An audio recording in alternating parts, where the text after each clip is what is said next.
तो दोस्तों कुल मिला के अभी तक हमने योजना कार्य समूह को देखा, दांतकर और एन नाथ को देखा, अलग समिति को देखा, लक्कड़वाला को देखा, तेंदुलकर समिति को देखा लास्ट वीडियो में। आज की वीडियो में रंगाराजन को देखेंगे। इसका निष्कर्ष को समझ लो पहले, क्योंकि चीजें आसान हो जाएंगी। तेंदुलकर समिति ने बोला 22% गरीब है हमारे देश में। रंगाराजन कहते हैं नहीं भैया 29%।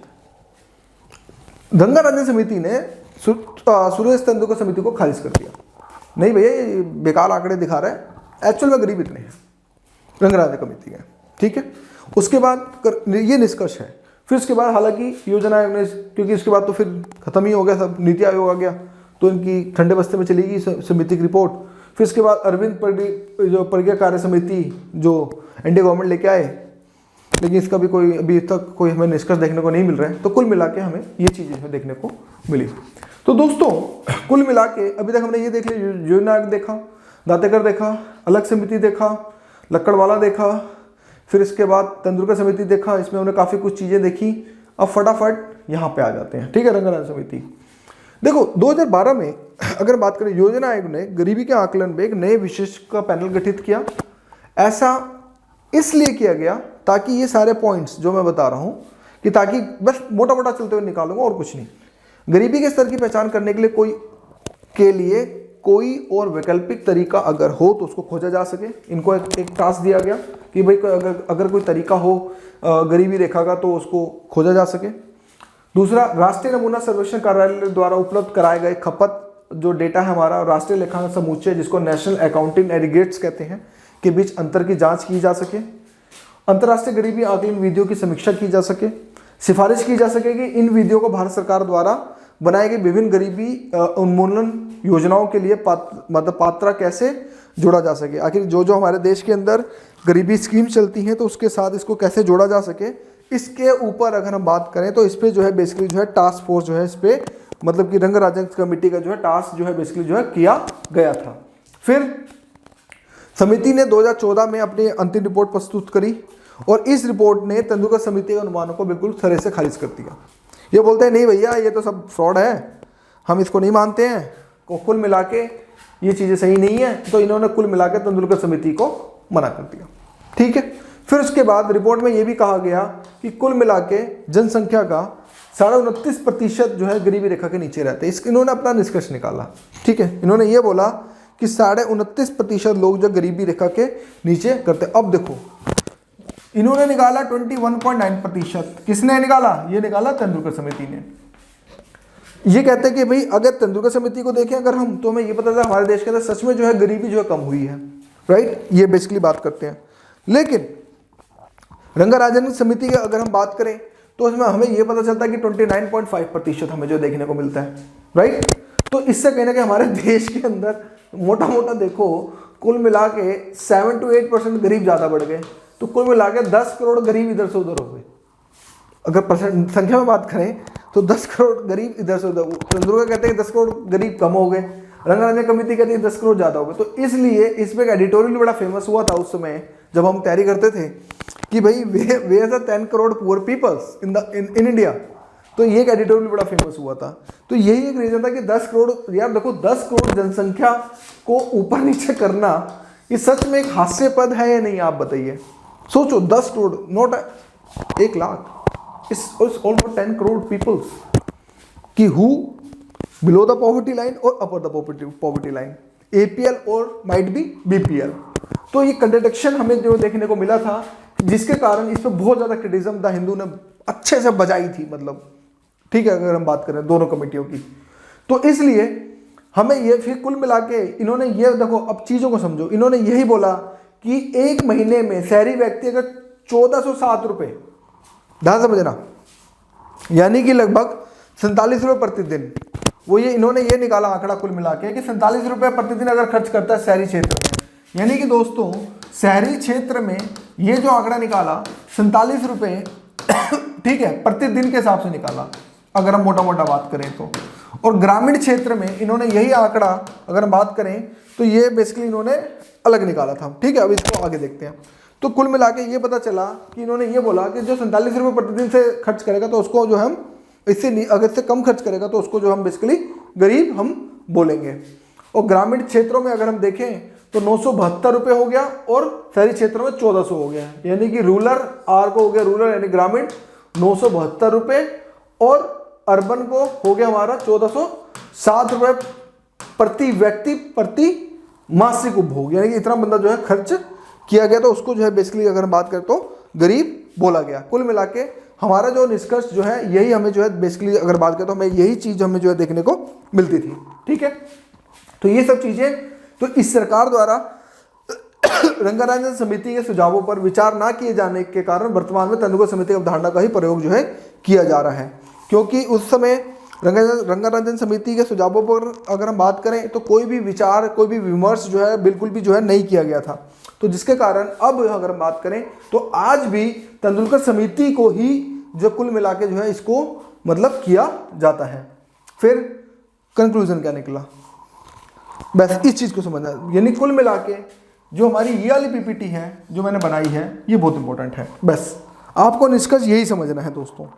निष्कर्ष इसमें ये पता चलता है कि योजना आयोग ने 2400 कैलोरी प्रतिदिन प्रति व्यक्ति को निर्धारित किया ग्रामीण क्षेत्र में, शहरी क्षेत्र में 2100 कैलोरी प्रतिदिन प्रति व्यक्ति जो है यहाँ पे निर्धारित किया गया। ठीक है, सुरेश तेंदुलकर कमेटी आई जिसने 816 रुपये प्रति व्यक्ति मासिक उपभोग के ऊपर बात करी ग्रामीण क्षेत्र में, जो आज ये लागू है। ठीक है, इसका क्या लागू लिख लेना। वहीं पर शहरी क्षेत्र में 972 रुपये प्रति व्यक्ति उपभोग है दोस्तों। ठीक है, उपभोग व्यय पे जो है करी गई। रंगाराजन कमेटी जिसको नहीं माना गया उन्होंने बोला 972 रुपये प्रति व्यक्ति मासिक उपभोग और यहाँ पे बोला 1407 रुपये, क्योंकि देखो यहाँ पर काफी ज्यादा डिफरेंस देखने को मिला। हालांकि ग्रामीण क्षेत्र में कोई ज्यादा खास डिफरेंस देखने को नहीं मिल रहा है अगर हम नोटिस करो, लेकिन अगर हम शहरी क्षेत्र में चले जाएं तो चीजें बहुत ज्यादा हमें डिफरेंस हमें जो देखने को मिल रही हैं।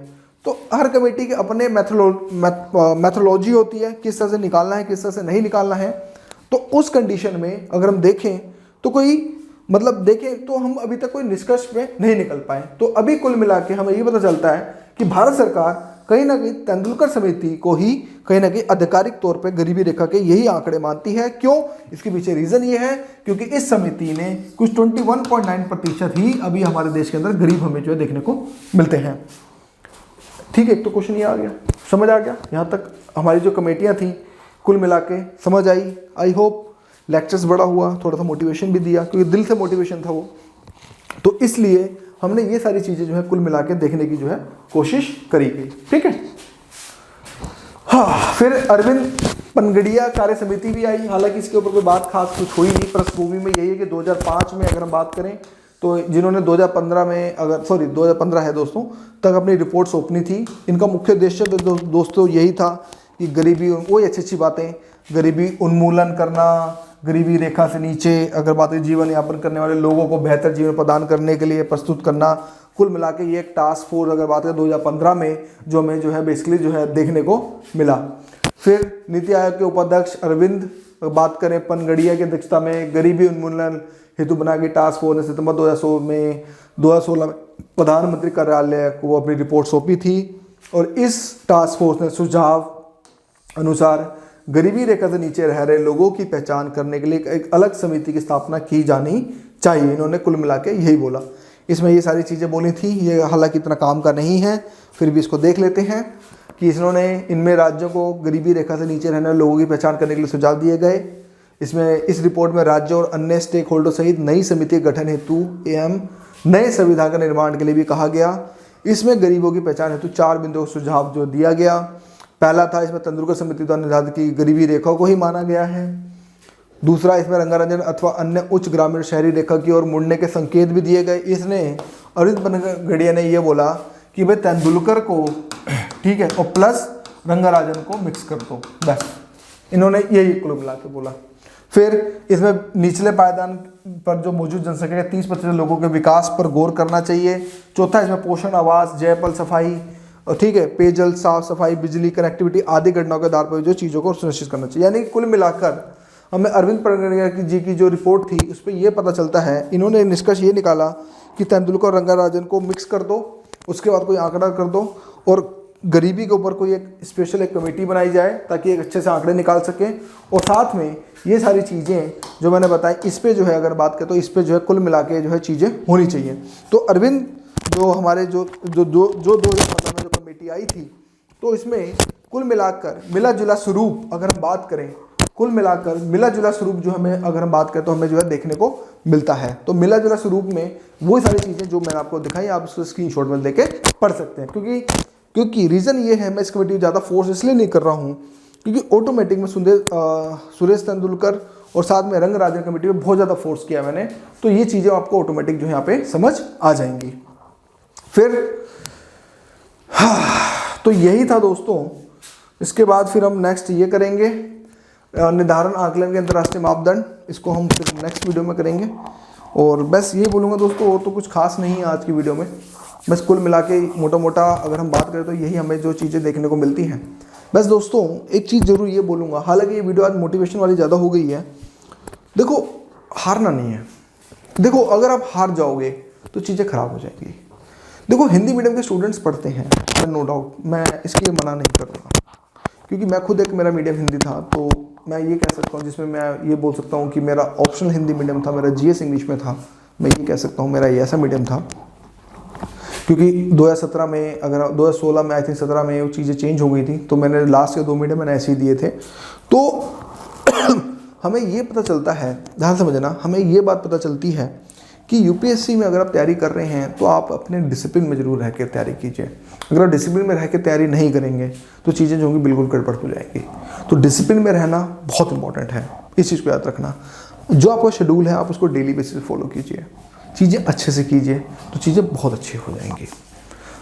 मस्ती नहीं करनी, मस्ती करो, केवल सिलेक्शन ले लो फिर मस्ती फिर तो फोटो वायरल करो, रील्स बनाओ, इट्स ओके। लेकिन उस काल तक जब तक सिलेक्शन नहीं हो जाता बिल्कुल डिसिप्लिन में रहना है। हाँ छुट्टी आप लें, महीने में 1 या 2 छुट्टी ले लें ताकि रिफ़्रेश के लिए भी मूड मिले, या फिर वीकली बेसिस पे शाम के समय आप मतलब मूड को रिफ़्रेश कर लें, वो चीज़ें हैं। लेकिन कुल मिला के ये पता चलता है कि आपको अगर स्टडी करनी है तो बहुत डिसिप्लिन में कीजिए। अगर डिसिप्लिन में करेंगे तो डेफिनेटली आप भी इंटरव्यू तक आप पहुँच पाएंगे। मेरा टारगेट यहाँ पर ये है कि आप लोग जो है इंटरव्यू तक पहुँच सकें। तो मैं आपको बस ये बोलूँगा कि अगर आप इंटरव्यू तक पहुँच पाते हैं तो आप वो फिर होना ना होना वो अलग कहानी हो जाती है, जैसे मेरे साथ हुआ। लेकिन इंटरव्यू तक भी पहुँच जाए तो बहुत बड़ा आप एक अपने अंदर एक रिफॉर्म आप जो है देख पाएंगे। तो आज की वीडियो के लिए बस इतना ही दोस्तों, क्योंकि मैं भी थक गया हूँ यार लगातार वीडियो बनाते बनाते। हम बाकी कल बनाएंगे। तो बस यही कहना था, बाकी thank you for watching my video.